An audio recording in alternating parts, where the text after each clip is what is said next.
Le 8 mars prochain, Julie Gaillet publiera Ensemble on est plus forte.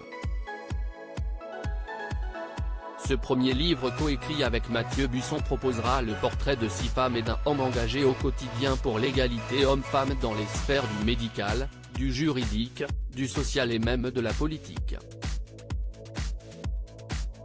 Un essai intime et inspirant pour donner à entendre d'autres voix que la mienne et valoriser des talents, des parcours, explique l'actrice en interview avec Madame Figaro.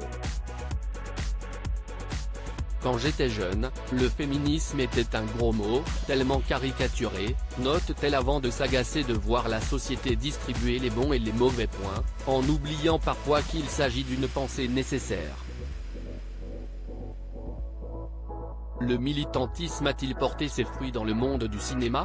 Avoir aujourd'hui un référent sur les questions de lutte contre le harcèlement sexuel et les agissements sexistes a changé la donne, raconte Julie Gaillet, prenant pour exemple l'alerte lancée sur un tournage par une maquilleuse et une perchwoman.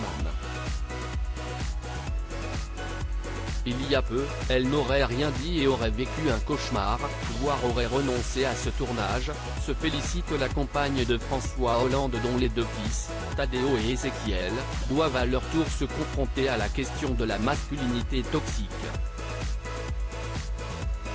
Julie Gaillet conclut, tout est une question d'éducation.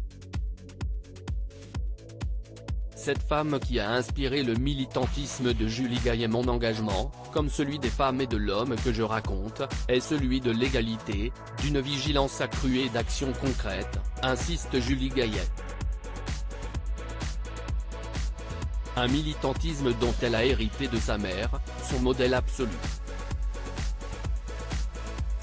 L'actrice raconte, elle, m'a un jour dit dans la rue, il est mort. J'ai su tout de suite la violence qu'elle évoquait derrière ces mots, alors qu'elle ne m'avait jamais rien raconté.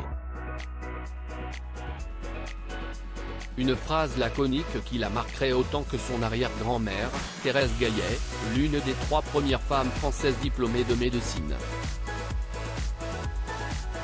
Interdite d'exercer, elle a alors fondé son laboratoire, gagné son indépendance, se souvient la productrice.